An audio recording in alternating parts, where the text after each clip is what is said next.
Roots for Boots was formed about 5 years ago, 2016. Well, when I was at the school, I did the Veterans Day assemblies, and that's how I learned about their stories and their struggles. And Veterans Day in the school was my absolute favorite day in the school. Nothing could beat Veterans Day. It was just an atmosphere of just happiness and joy, and you just knew that you were making a difference, and I loved hearing their stories.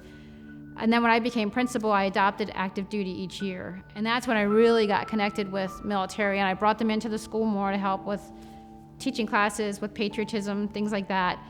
And they really taught me strength and resilience, because my job as principal was one of the hardest jobs I ever had.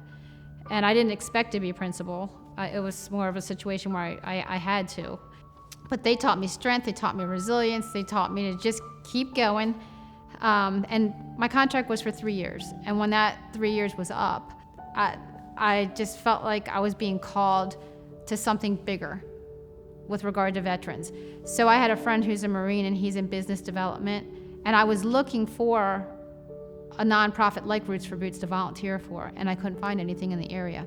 So he just said to me, well, why don't you start your own thing?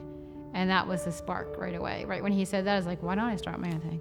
So I didn't renew my contract. I took a leap of faith, left everything behind, and started what is now Roots for Boots. Yeah, it wasn't so much hard as it was, what in the world am I doing? Because all I ever knew was education. I thought that would be my, I'd retire as a teacher. So I had no idea that this was in the plans. I'm a woman of great faith who believes that God has a plan for everyone, and I just said, I'm just going to take this leap of faith and see where it takes me. And that's one of those examples of, don't be afraid to take a risk, don't be afraid to take a challenge. You know, the worst thing you could do is fail and learn from your mistakes, move on. And you know, when we started Roots for Boots, we had our share of missteps or mishaps or whatever you want to call them, but nothing major. It was just like, oh, you know, got to get up and move in this direction.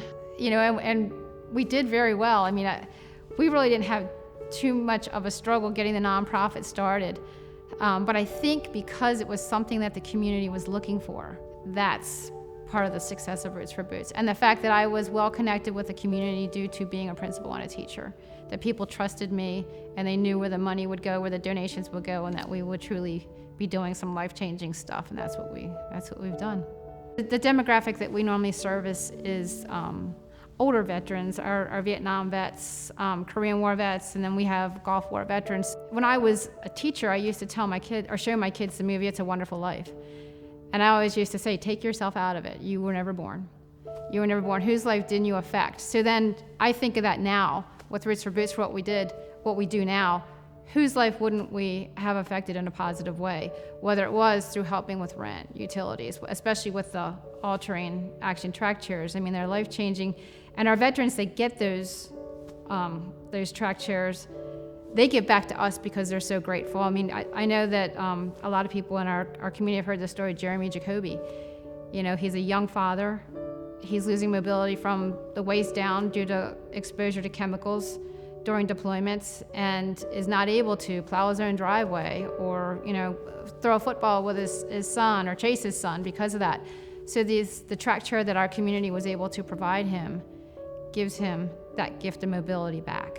And I think that's why they're one of my favorite things to get for our veterans. People have offered a lot of different things to our food bank because they know it meets there the second Tuesday of every month. So we had just had a big donation of like 83 quilts that this other nonprofit made that they wanted us to hand out. We got a donation of socks. So it's not just a food bank, it's just a place for people to say, hey, I have this, I think your veterans would really love it, you know, and they come out and give us these things so that we can hand them out at our food bank. And I'll tell you what, the things that are provided, they are so greatly appreciated. It doesn't take a lot to make a big difference. I always tell people that. It doesn't take a lot. And really, the food bank is not charity. It's our way of giving back. There's no requirement financially. Some of them are really proud, but you know, you just fall into a hardship, and it happens to all of us. You know, we all go through rough times, so it's not a handout, it's a hand up. And it's just our way of giving back. It's a place for them to gather. And for veterans, you'll see a Gulf War veteran with a World War II vet, with a Korean War vet, and they're all having conversations. And I think a lot of times they look forward to that second Tuesday of every month to just come and see each other and be able to talk with each other. And pre-pandemic, we were able to have lunch for everyone, so they'd be sitting at a table. I think what our nonprofit does is it's quicker than going through the government. There's a lot of red tape attached to that. And we provide the direct assistance like right away, right then. And we do vet our veterans, so I use veteran service officers in the area so that I make sure that we are helping who we say we are helping. But we're quicker, and we can provide things that the government won't provide, like the all-terrain action track chairs. They're considered a luxury by the VA, so they won't provide those. And I do have people, like I have a mechanic that I work with who always gives me the best price, and he'll get other places in the area, whether it's tires or whatever's needed, to discount or donate for me as well. So that's his way of serving his country.